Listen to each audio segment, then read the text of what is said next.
नमस्कार, आदाब। MKZ news में आप सभी का स्वागत है। मैं हूं हयात खान। आइए डालते खबर पर एक नजर। ये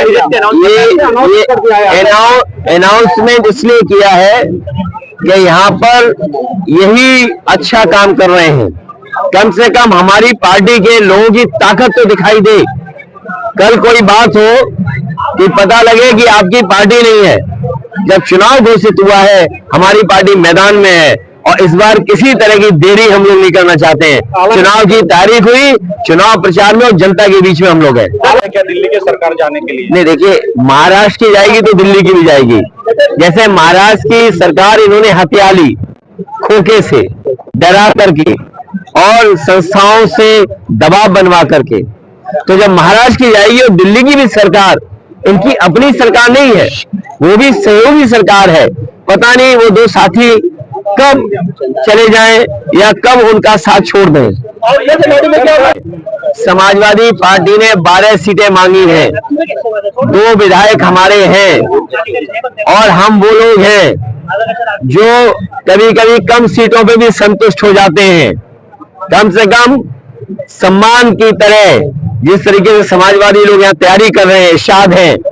कल हम लोग मालेगांव थे, क्या ऐतिहासिक कार्यक्रम था। बारिश के बाद भी लोग हटे नहीं, गए नहीं। तो ऐसे तमाम सीटें हैं जिनकी जानकारी हमने दे दी। जहां पार्टी मजबूत है उनकी सीटें भी हमने घोषित कर दी। और एक बात मैं बताना चाहता हूं, मुझे तो ये बताया जाता था कि सबसे अच्छी सड़क महाराष्ट्र की है। कल मैं मालेगांव से लेकर के धुलिया आपके शहर तक आया हूं, मैं गड्ढे नहीं गिन पाया। ये टोल इसीलिए लेते हैं, लगता गड्ढा भरने के लिए, लेकिन उस टोल से गड्ढा नहीं भरा जाता। आपकी जेब से पैसा निकाल करके ये अपनी जेब में रख ले रहे हैं और उसका परिणाम ये है कि सड़कों पे गड्ढे हैं। हमारे यहाँ उत्तर प्रदेश में जो सड़कें बनी हैं उसमें आप हवाई जहाज उतार सकते हैं। और जिस समय समाजवादी लोगों ने सुकोई, मिराज और हरक्यूलिस सड़क पर उतारा था, उसी समय देश के प्रधानमंत्री जी, देश के सड़क मंत्री ने ये कहा था कि हम ऐसी 30 हाईवे बनाएंगे जिन पर हवाई जहाज उतर सकता है। बताओ, यहाँ के तो सड़क मंत्री हैं, क्या आपके धुले और मालेगांव के बीच में हवाई जहाज उतर सकता है? गड्ढे से बच जाओ तभी कुछ हो पाएगा। हमारी पार्टी का लक्ष्य है कि हमारा जनाधार बढ़े और बीजेपी को हरा लें। और बीजेपी को हराने के इसलिए बीजेपी को हराना जरूरी है क्योंकि हमारे देश की जो संस्कृति है वो मिली जुली संस्कृति है। हमने सबको अपनाया है, उन्होंने हमें अपनाया है। जो लोग यहाँ आए, उस भारत भूमि पर जो लोग आए उन्हें अपना लिया, हमने उन्हें अपना लिया। और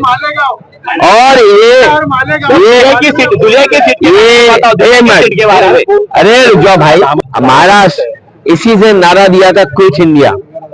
इसी महाराष्ट्र ने, बाल गंगाधर तिलक जी ने गांधी जी को बुला करके देश की लड़ाई को आगे बढ़ाने का काम किया था। तो महाराष्ट्र का संदेश देश की राजनीति को बदलने वाला संदेश होगा। ये महाराष्ट्र का ऐतिहासिक चुनाव है और हमारे यहाँ पर प्रत्याशी इरशाद भाई हैं। और सर, धर्म के आधार पर आरक्षण नहीं है, जाति के आधार पर आरक्षण है। मैं जो बात बोले, मैं जानता हूँ क्या पूछना चाहते हैं, लेकिन जाति नहीं जनगणना के साथ साथ मुस्लिम धर्मियों में भी जाति के आधार पर चर्चा क्यों नहीं करती विरोधी पक्ष? देखिए, आपके पार्टी और इंडिया अलायंस के बारे में क्या कहेंगे? देखिए, बाबा साहब भीमराव अम्बेडकर जी का बनाया हुआ संविधान और संविधान के तहत जो आरक्षण है, वो आरक्षण हमारा धर्म के आधार पर नहीं है, आरक्षण हमारा जाति के आधार पर है। जो सामाजिक न्याय की लड़ाई महाराष्ट्र से उठी थी और आज नई लड़ाई उठी है, न जाने किस समय में ज्योतिबा फूले या साहू जी महाराज से लेकर के तमाम महापुरुषों ने यहाँ सामाजिक न्याय की लड़ाई लड़ी है। और सामाजिक न्याय के लिए, आरक्षण के लिए जाति जनगणना होनी चाहिए। इसलिए आप प्राइम मिनिस्टर के चक्कर मत पड़िए। प्राइम मिनिस्टर ये नहीं जानते। ए भाई, तेरा इस सवाल का जवाब दे रहा हूं। प्राइम मिनिस्टर ये नहीं जानते हैं। प्राइम मिनिस्टर संविधान पढ़े, प्राइम मिनिस्टर संविधान का वो चीज देखें जिसमें कहा गया कि आरक्षण जाति के हिसाब से, धर्म के आधार पर नहीं है। हम सामाजिक न्याय की लड़ाई लड़ रहे हैं, सामाजिक न्याय के लिए जाति रहना जरूरी है। अरे भाई, तुम नहीं पढ़े लिखे हो। पढ़े लिखे मैं हालांकि हमारे पुलिस अधिकारी भी हैं, पुलिस के लोग भी हैं, और जो सवाल आपने पूछा है कि हत्या हो गई, हमने तो ऐसी हत्या देखी है कि आप ही के प्रेस के बनकर के हत्या कर दी, भूल गए? तो ये सरकार सब जानती है। अगर सरकार की जानकारी में है तो सरकार को सच्चाई बतानी चाहिए। इस देश की जनता कम से कम सच्चाई तो जाने कि आखिरकार क्या साजिश थी, क्या षड्यंत्र था। आप केवल महाराष्ट्र में एक मंत्री की हत्या हो जाए तब हो जाए हत्या, जब उसके पास किसी कैटेगरी की सिक्योरिटी है, वाई कैटेगरी, एक्स कैटेगरी, ये वाई प्लस की कैटेगरी सिक्योरिटी होने के बाद हत्या हो जाए, और फिर किस पे आरोप लग रहा है। और आप तो सोचिए, हमारे देश के ऊपर आरोप लग रहा है, अमेरिका हमारे ऊपर आरोप लगा रहा है, कनाडा हमारे ऊपर आरोप लगा रहा है कि हत्या हुई है। सोचिए हम अपने देश को कहां ले जा रहे हैं। और आज भुखमरी के आंकड़े आए हैं, जो 5 देश हैं उसमें सबसे ऊपर भारत है, और सुनने में आ रहा है कि हमारे पड़ोसी देशों से भी हम गए भी पे हो गए, हम ज्यादा भूखे हो गए। बाबा साहब भीमराव अम्बेडकर जी ने संविधान दिया है, उस संविधान के तहत आरक्षण होना चाहिए। भारतीय जनता पार्टी और महायुति गठबंधन ने महाराष्ट्र की जनता को महादुखी किया है, और जो स्मारक और प्रतिमा में घपले घोटाले देखे, यहां पर जो मैंने सड़कें देखी हैं, महाराष्ट्र में भ्रष्टाचार नहीं, महाभ्रष्टाचार चल रहा है। इन सब का जवाब इस बार जनता देने जा रही है। और महाराष्ट्र की सरकार, महायुति की सरकार, ये जनता के चुने हुए वोटों से सरकार नहीं बनी है, ये हत्याई सरकार है। दबाव बना के, खोखा दे करके और लोगों को डरा करके सरकार बनी है। लोगों की जांच करके, लोगों को डरा करके, खोखा दे करके ये सरकार इन्होंने बनाई है। महाराष्ट्र की सरकार तो जाएगी जाएगी बीजेपी की, महाराष्ट्र के साथ दिल्ली की सरकार भी नहीं बचेगी। दिल्ली की सरकार भी जाने का काम होगा, क्योंकि दिल्ली की भी सरकार पूरे सहयोग और समर्थन वाली सरकार नहीं है। इसलिए महाराष्ट्र का ऐतिहासिक चुनाव होने जा रहा है।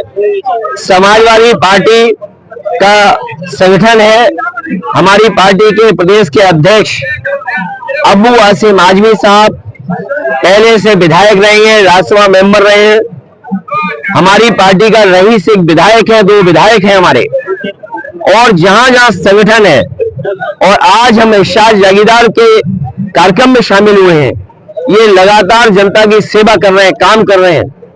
हमें उम्मीद है कि हमारी पार्टी ने जो सीटें मांगी हैं, उन सीटों को शामिल होकर के हम लोग चुनाव लड़ेंगे। और क्योंकि भारतीय जनता पार्टी बहुत ही होशियार पार्टी है, हरियाणा हारी हुई जगह पर उन्होंने सरकार बना ली, इसलिए हम लोगों को सावधान रह करके और अपने वोट को बचा के भी रखना है। क्योंकि बीजेपी के लोग जानते हैं, महाराष्ट्र की सरकार अगर नहीं बनी तो दिल्ली की सरकार चली जाएगी।